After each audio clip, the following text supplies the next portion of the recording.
भाषा में आप लोगों को उसकी जानकारी हो जाए। मेरा भी दायित्व बनता है कि मैं आपसे अच्छी तरह से समझा सकूं। आज बाबा साहब की जयंती हम मना रहे हैं खुशी से, उल्लास से। कुछ हमारे कर्तव्य हैं, हम उसको धारण करें, अपने जीवन में आचरण में उतारें। खाली हम जयंती की जय भीम करके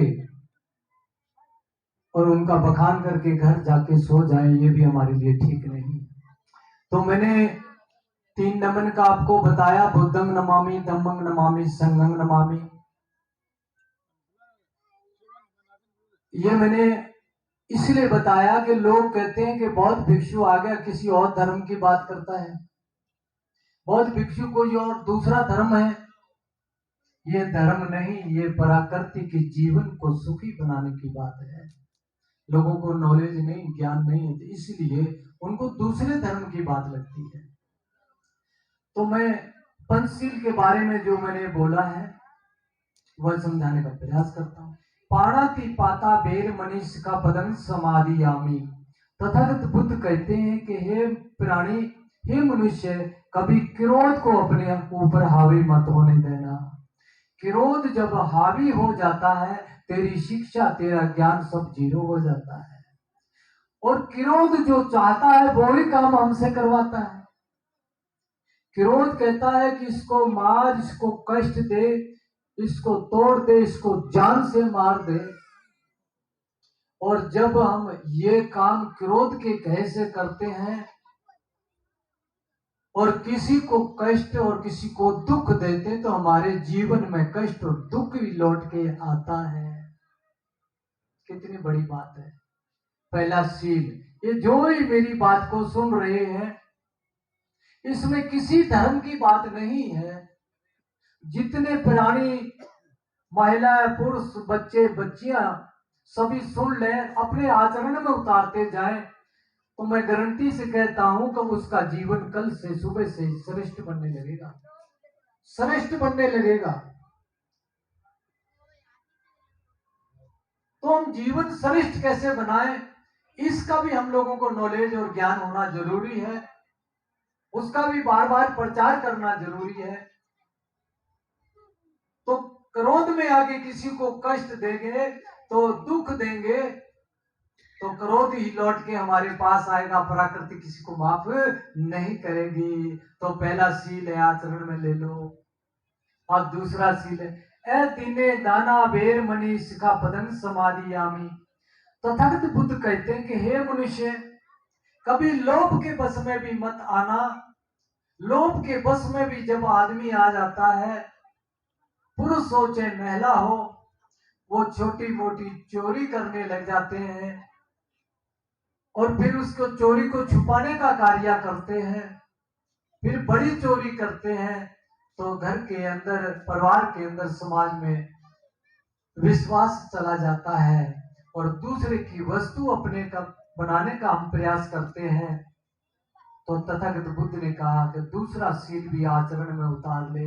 हम कभी लोभ के बस में भी आके चोरी नहीं करेंगे, दूसरे की वस्तु अपनी नहीं बनाएंगे, अपनी वस्तु है उसी पर विश्वास रखेंगे।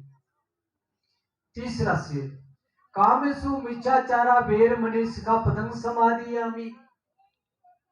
तथागत बुद्ध कहते हैं कि आप सदाचारी कहलाना चाहते हो, विश्वास पात्र बनना चाहते हो, तो तीसरा सील भी आपको आचरण में उतारना है।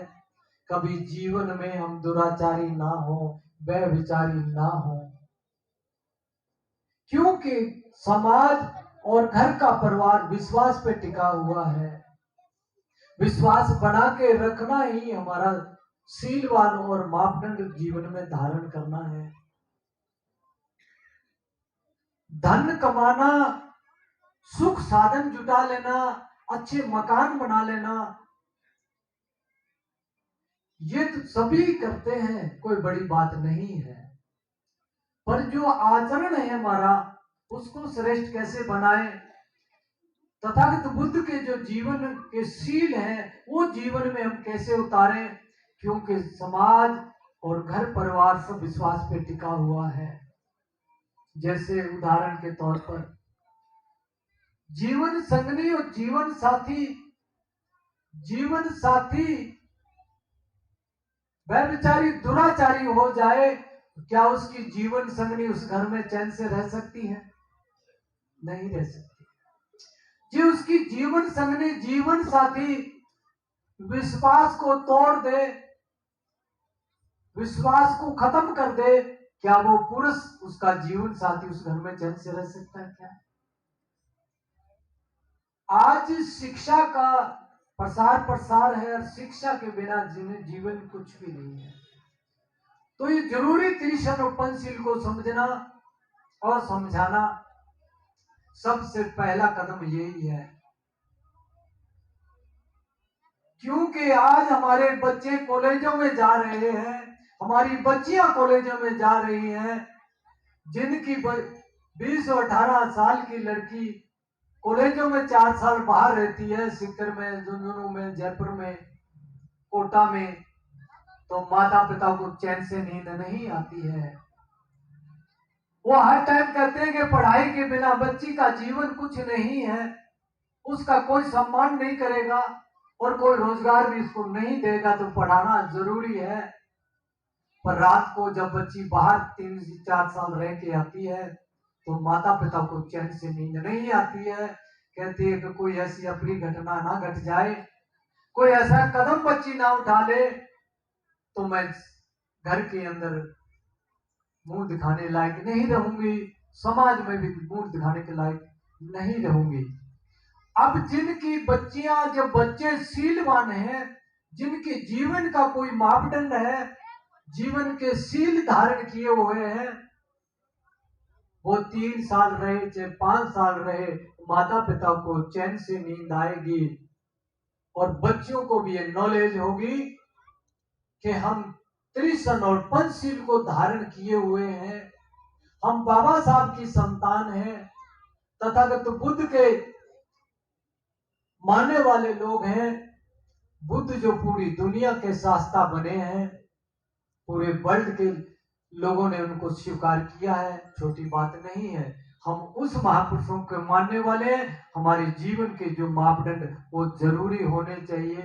दिमाग में, मन में कभी भी कोई विचार आ जाए और जो त्रिशन पंचशील का ज्ञान जान ले तो बच्ची सोचेगी मैं बाबा साहब और बुद्ध को मानने वाली हूँ, त्रिशन और पंचशील को धारण किया हुआ मैं ऐसा काम नहीं कर सकती, नहीं कर सकता। तो जैसे सही सलामत बाहर भेजे हैं वैसे ही घर आए तो माता पिता को कितनी खुशी मिलेगी, कितना सम्मान होगा। तो इसलिए हमारा घर का परिवार, हमारे समाज का जो विश्वास, वो सभी विश्वास पर ही टिका हुआ है। ये जरूरी है, क्योंकि जब तक हम बच्चों को, बच्चियों को घर के अंदर शीलों की और मापदंड की बात नहीं करेंगे तो घर कभी सुंदर नहीं बन सकता। बाहर से कितने भी कपड़े पहन लो, कितना भी मेकअप कर लो, पर अंदर से तो आग लगी हुई है, अंदर से तो दुख धधक रहा है। कि क्यों मैं इधर आया हूं, तो आपको मैं इस बात का पूरा मैं बता के ही जाऊंगा कि आपको यह भी पता लगे कि बाबा साहब की जयंती पर बेखूब धमप्रिय जी आए, ये बात हमको बताइए। हमारा जीवन भी श्रेष्ठ होना चाहिए। हमारे महापुरुषों को भी हम मानते हैं, इनका जीवन श्रेष्ठ है तो हमारा भी जीवन श्रेष्ठ होना चाहिए। तो इसलिए ये तीसरा शील जो है, कामेशु मिच्छाचारा वेर मनीष का पतंग समाधि यामी, ये भी जरूरी है। और चौथा शील है मूसा वादा वेर मनीष का पतंग समाधि यामी। तथागत बुद्ध ने कहा कि किसी के प्रति मन में ईर्ष्या नहीं रखना है, ईर्ष्या से उसकी चुगली निंदा भी नहीं करनी है।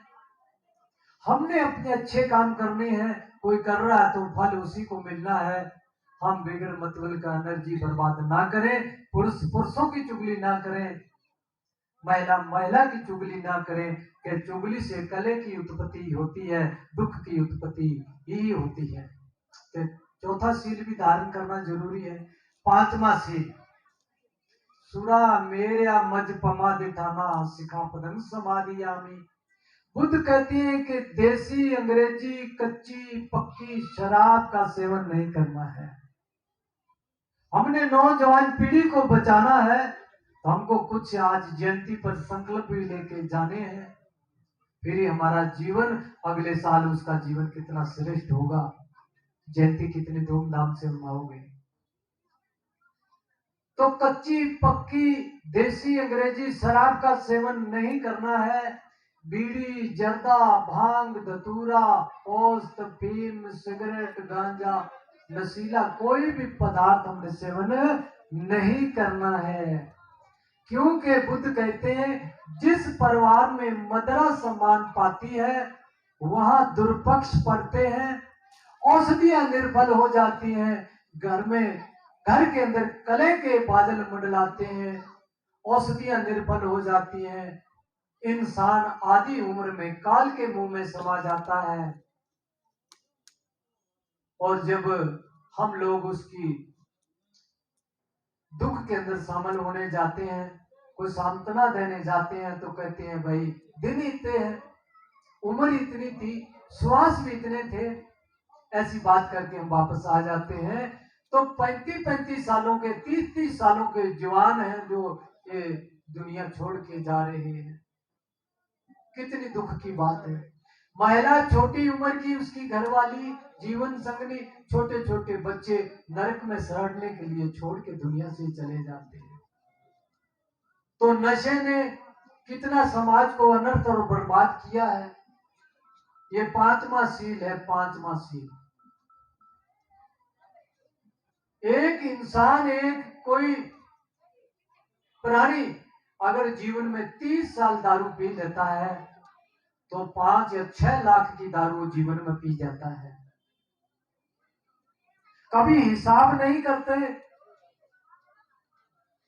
और फिर कहते हैं कि हम तो गरीब हैं, बच्चों को शिक्षा कैसे दिलाएं, घर अच्छा कैसे बनाएं, दुकान कैसे चलाएं, हम तो गरीब हैं। और जीवन में उसका हिसाब लगा के देखना, 5 या 6 लाख की 30 साल में दारू पी जाता है। और इंसान की उम्र काम करने की 30 या 35 साल की होती है, ये भी ध्यान रख लें। 60-70 साल का प्राणी, 75 साल का, 20 से 25 साल तो शिक्षा ग्रहण करने में, कोई काम सीखने में या कोई कोर्स करने लगा रहता है। उसके बाद में 30 साल और जोड़ लो तो 55-50 के यहाँ पहुंच जाता है। और 60 के बाद में कहता है अब तो बुढ़ापा आ गया। तो इसलिए ये जो बच्चे बच्चियां जो सभी जो उपासक बैठे हैं, उनको ये धारण करना चाहिए कि हमको शीलवान बनना चाहिए। और नशे से समाज को दूर करना कैसे है। बहुत बर्बादी हो रही है। जिनके माता पिता के बच्चे या 30 या 20 साल के, 15 साल के, 25 साल के रोड के किनारे बेहोश होकर मर जाते हैं नशा खा खा के, उनके माँ बाप तो पूछो क्या हाल है। तो इसीलिए 5वां जो सील है, तो बुद्ध क्या कहते हैं, जिस परिवार में मदिरा सम्मान पाती है वहां कले के बादल, वहां दुर्पक्ष पड़ते हैं, कले के बादल मंडलाते हैं, औषधियां निर्बल हो जाती हैं, प्राणी आधी उम्र में काल के मुंह में समा जाते हैं, और बच्चों को नरक में, माता पिता को दुख देके यहां से चले जाते हैं। तो कहने का बात, जो मैंने पाली भाषा में मैंने जो वाचन किया उसका मैं अर्थ बता रहा हूं, अभी मैंने और कुछ नहीं किया। तो इसलिए हमने बच्चों को नशे से बचाना है, शीलवान बनाना है। तो ये जरूरी है आपके जीवन में, नहीं ये किसी कोई धर्म की बात है क्या, किसी धर्म की, मजहब की कोई इसमें बात नहीं। किसी मजहब का भी हो वो शीलवान हो, हमारे को किसी से कोई विरोध नहीं है, ना कोई बैर है। तो इसलिए मैंने ये इस बात को बताया। बाबा साहब अंबेडकर जब मैट्रिक पास किया तो सम्मान करने के लिए एक प्रोग्राम रखा गया। उस प्रोग्राम में उनके पिताजी नहीं माने कि बच्चे का आसमान पर पहले ही दिमाग है, तुम इनको सम्मानित कर दोगे तो 7वें आसमान पर पहुंच जाएगा। तो उनके दादाजी को लाके लोगों ने कहा कि आप ही रामजी राव को समझाएं तो हमें बाबा साहब भीमराव अम्बेडकर का सम्मान करें। उसके दादा ने कहा कि रामजी सतपाल जी इनको करने दो। फिर करने दिया। छोटा सा उस टाइम तो कोई जानता नहीं था वे शिक्षित लोगों का, बच्चों का सम्मान कैसे करते हैं, कोई किसी को मालूम नहीं था। कृष्ण कलोस्कर नाम का एक विद्यार्थी मास्टर था, टीचर, उसने बुद्ध की जीवनी दी। जीवनी हाथ से लिखी हुई, ये त्रिशन और पंचशील की लिखी हुई जीवनी दी, जीवन की, और बाबा साहब ने ली और उसको पढ़ा और पढ़ के अपने आचरण में उतार लिया। भारत में भी शिक्षा प्राप्त की, पूरे दुनिया में, वर्ल्ड में भी प्राप्त करके आए। बाबा साहब ने अपने ऊपर एक, वो कहते हैं ना कि दाग नहीं लगने दिया। कितनी बड़ी बात है। हम कहते हैं हम बाबा साहब को मनाते हैं, बाबा साहब ने बुद्ध के त्रिशनों पंचशील को धारण किया, तुमको क्यों शर्म आती है? खाली जय भीम करने से कोई मिशन पूरा होने वाला नहीं है। जो बाबा साहब ने बुद्ध की शरण ग्रहण की, इतना विद्वान होके, जिसको युग पुरुष कहते हैं, जो सदियों की गुलामी थी, और उसने अपने जीवन में पूरा संघर्ष करके रात दिन भूखे रह के विदेशों में शिक्षा ली, यहां पर भी ली, और उस युग को बदल दिया। किसकी एक बूंद भी जमीन पर नहीं समाज की गिरने दी। ये हमारे महापुरुषों का इतिहास है। इसका इतिहास कहां से मिलता है? तथागत बुद्ध ने भी पूरी विचारधारा को बदल दिया। कोई हाथ में लाठी, डंडा, त्रिशूल, भाला, तलवार नहीं ग्रहण की। देख लो, शांत बैठे, अपने वचनों से, अपनी धमदेशनों से, अपनी मैत्री करुणा से, अपनी श्रद्धा से पूरा त्याग करके और समाज का उद्धार किया, और समाज का पूरा जीवन बदल दिया, पूरी व्यवस्था को बदल दिया। एक भी बूंद जमीन पर नहीं गिरने दी। क्या सत्य नहीं है क्या ये बात?